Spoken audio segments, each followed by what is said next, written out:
बांडीपुरा में महकमे ship husbandry ने मसनूई तख्म रेजी या आर्टिफिशियल इंसेमिनेशन और एम्ब्रियो ट्रांसफर टेक्नोलॉजी को बड़े पैमाने पर फरोग देने के लिए फील्ड अमले को तरबियत देने का सिलसिला शुरू किया है। महकमे के मुताबिक इस तकनीक की बदौलत भेड़ बकरी पालन के शोबे का मंजरनामा ही बदल जाएगा। पेश है बांडीपुरा से न्यूज़ 18 JKLH के नुमाइंदे मोहम्मद सईद की खास रिपोर्ट।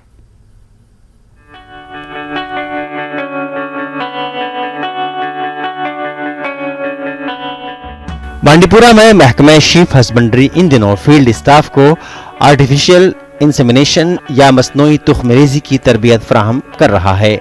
महकमे के मुताबिक मसनूई तुख्मरेजी के अलावा एम्ब्रियो ट्रांसफर टेक्नोलॉजी भी इस वक्त दस्तयाब है और महकमे के पास चूँकि फ्रोजन सेमन बैंक मौजूद है और महकमा हिंदुस्तान में बकरियों की 4 अहम नस्लों के तुख्म का इस्तेमाल करके यहाँ उन आला नस्लों की अफजाइश को फ़रोग दे रहा है।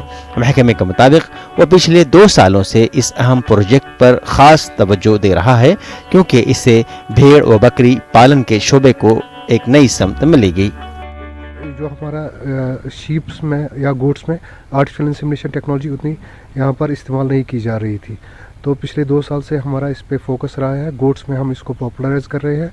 हमने फ्रोजन सीमेन बैंक ऑलरेडी यहाँ पर एस्टेब्लिश किया है। वहाँ यहाँ पर 4 अच्छे ब्रीड्स जो इंडिया में है, जमुनापारी, बारबरी, सिरोही और बीतल, उसका हमने सीमेन यहाँ पर बैंक में रखा है।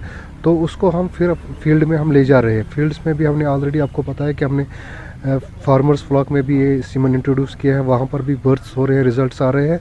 लोग हमारे पास यहाँ पर आ रहे हैं कि हमारे जानवरों को AI कीजिए। ये टेक्निक हम अब लोगों के पास ले रहे हैं।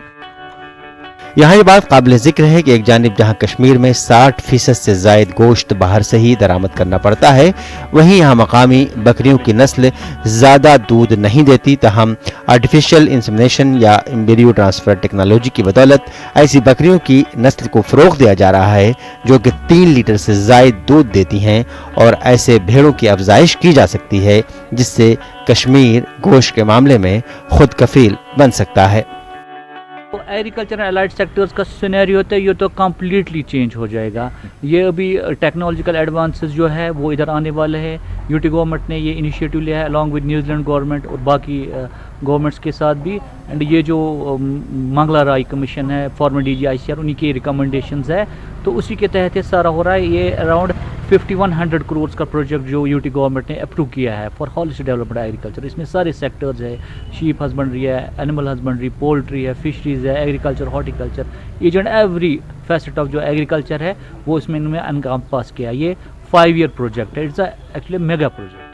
उम्मीद की जा रही है कि अफजाइश के लिए मुतारिफ कराई गई इन जदीद तरीन तकनीकों से ज़रई शोबे की मजमूई तरक्की यकीनी बन जाएगी और दूध व गोश्त के मामले में यहाँ की पैदावारी सलाहियत यकीनी तौर पर बढ़ जाएगी। न्यूज़ 18 JKLH के लिए बांडीपुरा से मोहम्मद सईद की रिपोर्ट।